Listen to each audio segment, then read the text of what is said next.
Link engaged. Visit us at teamspeak.com. Hey guys, so welcome back. Here we are in game number 1, series number 1. This is going to be TVP action on Metalopolis, spawning in the 6 o'clock. The Korean Terran in the red trunks is going to be ZeNEXHack. Across the map, all the way at the 12 o'clock position, it's going to be isTime under the, wearing the mask of VVV-time. Yeah, that was his previous team, and of course, with that only one name change allowed. Didn't change it, but of course he is representing IS right now, Infinity 7. We're going to be on cross positions on Metalopolis, so this could gear ourselves up for a great macro game in PvT here. I feel like a lot of this game is going to come down to control of those two Zalanga watchtowers, since they do, of course, watch the only two pathways across the middle of the map. Yeah, absolutely, and I like that we're cross positions here. We're not going to really have an opportunity for 1-1-1 here. Maybe a little bit of pressure, but it's certainly not going to end the game, as you've got that long rush distance to deal with. We see Time putting down that very economic pylon. He doesn't want to waste any mining time, so dropping that right beside the Nexus, and then going to work chronoing those probes out. Meanwhile, Hack also being a little bit economic. Neither player scouted yet. Hack going to bring that SCV back, drop the barracks, so everything looking pretty good right now. The only thing I'm going to mention is that Time has not dropped a gateway, going for the 13 gateway after the second chrono boost, so wants to get a few extra probes out. Yeah, it's pretty standard in PvT. Sometimes players will go for that 12 gate in PvP, although, not really anymore with 1.4. You don't have to get the warp gate out that quick in PvT. You can just play a little more economically focused. And since things like 1 gate expand is just becoming the standard, it is great to get that extra probe count out, so you actually be able to utilize those mineral patches that you can go for at the natural. We do see gas coming up from Hack, so it's not going to be any type of gasless expand. And I think this is the right move, because on Metalopolis, the natural is really wide open with a huge choke point that's hard to defend. So if you try to go for a gasless expand, you would need a ton of bunkers to defend. Yeah, and the only thing I'm noticing so far at a time, his build looks very clean. I mean, he's doubling up those workers as necessary. He's not missing any building placements. I mean, he's dropping the buildings right when he has the money. He's got the second pylon to allow him to warp onto the low ground right away, dropping that cybernetics core before Zealot. I like that in PvT. Now he's going to get that probe into ZeNEXHack's main base, as there's no Marine out yet. The Marine just coming out, but he'll be able to get that probe in. Yeah, he will be able to, since there wasn't the full wall up. Is he going to see the tech lab? No, he actually turns around. That's actually a big deal, because Time was not able to see the gas. He has no clue right now. Is Hack going for a gasless expand? Could it be something like a 1-1-1? Obviously unlikely in cross positions, but he really doesn't know that there's going to be a 1 Rax tech lab expansion. Now, this could be for some early Reapers, but most likely just the Marauder with concussive shells, of course. This type of build is pretty standard TVP. It allows you to get up a relatively early expansion, and of course put a little bit of pressure on a Protoss opponent, but it's a little bit risky, because if the Protoss player actually goes for something like 3-gate Void Ray, you can sometimes just get hard countered. Right, that's absolutely true. And looking in Time's main base, dropping that second assimilator very quickly as he chronos out that Stalker to deal with the SCV. Hack realizes that and gets the SCV out of there to not lose it to the chronoed Stalker going to come out. No chrono on the cybernetic score. Warp gate is on the way, slow and steady. As you mentioned, that second command center on the way, so Hack's going to drop it very safely in his main base. Just have the threat of Marauder slow out there on the field to drive away any sort of early aggression out of Time. And despite how nice it would be to see that proxy Void Ray, we see it's not going on. Time going to drop that Nexus. Yeah, he's just going to play it standard here. Now, Hack is going to go for a mid-game Reaper here. Interesting choice after those first two Marauders. Now, this could work out pretty well, especially if he catches this Stalker in the middle of the map. Time has got to be very careful, since Concussive is done. He's getting dangerously close. Oh, and he takes the shot. He's going to lose that Stalker. That's a huge blow for Time right now, because he actually went for Sentry after his first Stalker. So now he only has 1 Sentry to defend. And of course, what Hack's going to be able to do is come forward with these 2 Marauders, put some pressure on the Nexus, and send the Reaper in the back door up the ramp, and Time might have his units out of position. Yeah, I foresee some problems for Time in the near future here. It's going to be very difficult. Warp Gate is not even close to finishing. Still got a few seconds left on that. He's trying to chrono out units. He's only got 2 sentries here, and the Marauders are going to be able to do so much damage with the Reaper flanking in. And is he going to use that for vision? I think he is. Going to hop that Reaper up. Time correctly sees that this is coming. Trying to dance his sentries back and forth. 1, 2 are down. This may be a quick game for Time. He's trying to chrono out that Zealot, pulling probes up to deal with this Reaper. 2 Marauders and a Marine in the main base. Warp Gate about to finish up. Time is just trying to hold on to get that Warp Gate finished so that he can turn these into Warp Gates and get his units out. Oh my god, this is just such a good position for Hack to be in. Absolutely, that was such great play with that Reaper, of course, doing the extra damage to those sentries. He was able to pick off both. We didn't even see the force field go down. Definitely needed to see Time get the force field on the ramp, but of course, Hack still doing damage with these Marauders. Of course, the aggression probably going to end here, but he was able to kill 4 workers throughout that, and of course, 3 sentries total, which is absolutely huge to lose that much of a gas investment this early in the game. Yeah, before that attack, actually, Time had about a 5 to 6 worker advantage, but now we can see the Harvester count is exactly even at 28 or 27, depending who you're looking at. Hack now going to use that time to secure the map, drop that orbital command at the natural and bunker up and play safe going to the mid game. He did the damage. Well, he did as much damage as he could have hoped to do. Now going to play safely into the mid game. Very nice by him. And I'm going to want to see which direction does Time take this. He hasn't really stepped in one tech direction, and there it is, dropping the robotics facility. Yeah, this is pretty much the most common PvT play. After taking that expansion, go up to 3-gate Robo, so you can, of course, get the Observers out, perhaps get some Immortals, tech up to Colossi if you want. Some players will just use that Robo to just get the Observers, get the Scouting, and then go into their Twilight Council tech. We'll have to wait and see what his choice is going to be, but of course, in Hack space, he is getting that Starport with the factory, with the Reactor, of course, so he will be able to get those double Medevacs on the way, and Stim is already done for him. So when those Medevacs come out, he will most likely go for some pretty huge aggression, and Time is definitely going to have to maybe get some Immortals out something here if he wants to be able to effectively deal with it. Oh, the scan goes down, but unfortunately for Hack, it is out of range. He cannot see the robotics facility. You know, the problem here for Time is that Hack, while he didn't do, crazy amounts of damage getting into the main base, he just feels so comfortable. There's no pressure on the map whatsoever. He's easily gotten up to Medevacs with the Reactor on the factory. You're going to swap those out. And now that Time is going for the robotics play as opposed to Blink, it's going to be really difficult for him to deal with medevac drops running around his base. I can see him easily pinned down and giving up more and more map control to ZeNEXHack as this game goes on. He's got to be careful. We do see the Twilight Council on the way, though, so perhaps Time is going to go for Blink here. I'm not entirely sure. We do just see an Immortal coming out from Time, so he's going to use that robotics facility. Immortals, of course, did get buffed with 1.4, so very, very good. That's essentially why we see Hack with these 3 bunkers, despite feeling so safe, because a lot of players do come forward with a big Immortal attack in the early game. It can be really difficult to deal with since they kill those bunkers so quickly. But, I mean, as you said, Hack is just so comfortable right now. That's what it's about. The fact that he killed off those sentries means there weren't the force fields available for Time. He could not come forward and pressure those bunkers. Now he's going to check with that SCV for the third. He's going to see no third from Time. And you know what? That might just trigger him to not actually go for this aggression and instead go for a drop. He has loaded up his units into those medevacs, but the Stalkers are already in position from Time. He looks very well defended right now. See the Observer from Time going to fly into the natural and just miss that medevac. Looks like Hack is going to do a bit of a flanking maneuver here, maybe bring those Marauders out while he drops the other way, and that looks like that's exactly what he's going for.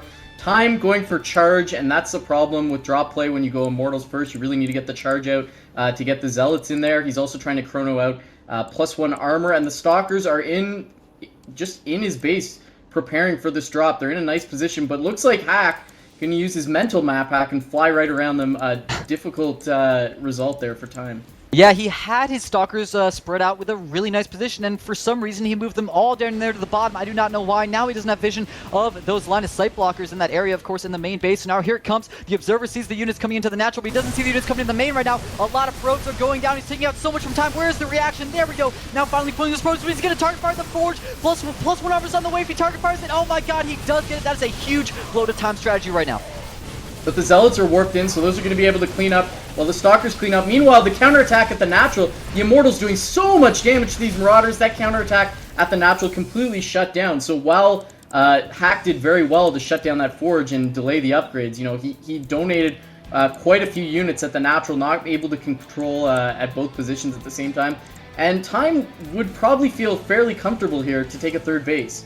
Absolutely. It's really not worth it just to get the Forge. Of course, he did get a couple probes in there. Total of 14 worker kills this game. So he is at 55 SCVs to 52 probes, which is not a position you want to be in as a Protoss, since, of course, the Terran also has mules on their side. But I like what we see Hack doing right now. The Ghost Academy is about to complete. He has seen the high Immortal count that Time has been relying on, and that Sentry count. So EMPs are going to be very, very good for him.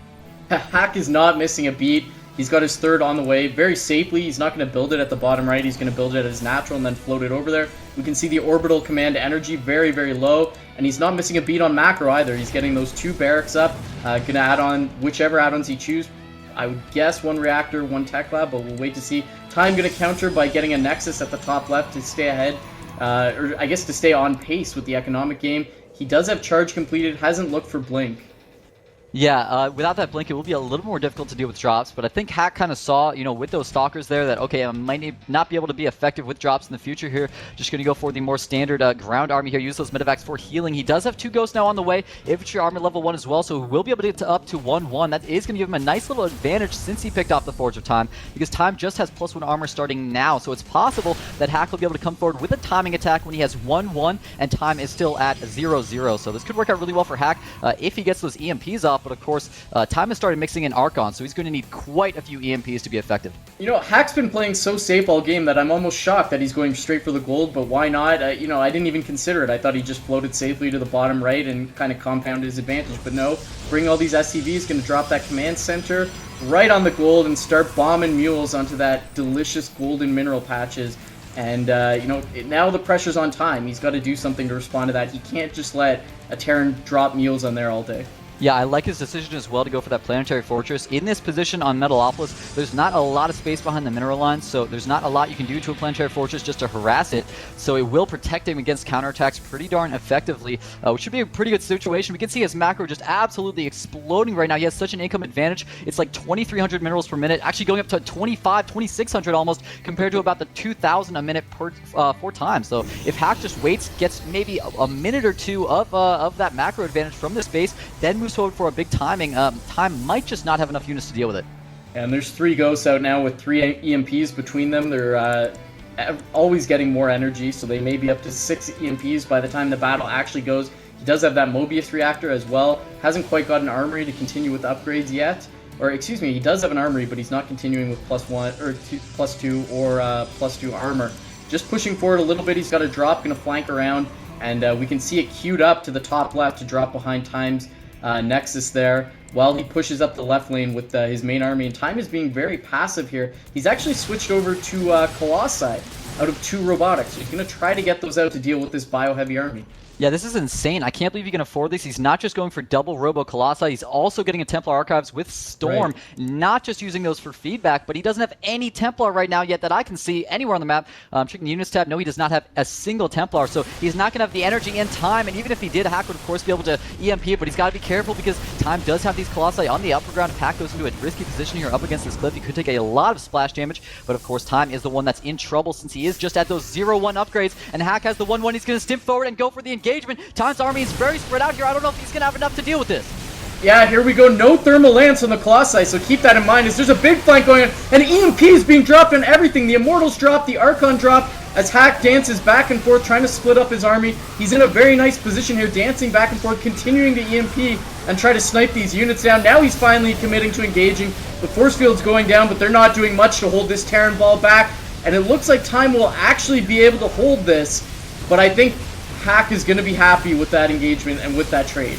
Absolutely. He did lose a lot of his infantry forces, but he killed off all the Colossi, and he kept all of his medevacs alive. Those are the expensive units that he really doesn't want to lose, but he's got to be careful. The Blink Stalker's coming out. The Marauders do stim to try to take them out, but Time just takes 1 kill, goes ahead and falls back, and look at that. The 4th from Hack is already almost complete here. He's going to get such a huge macro advantage because Time has not even started his 4th yet, so even if Time were able to build up a big army and have some type of advantage there, Hack is just going to have a huge macro advantage in a couple of minutes here.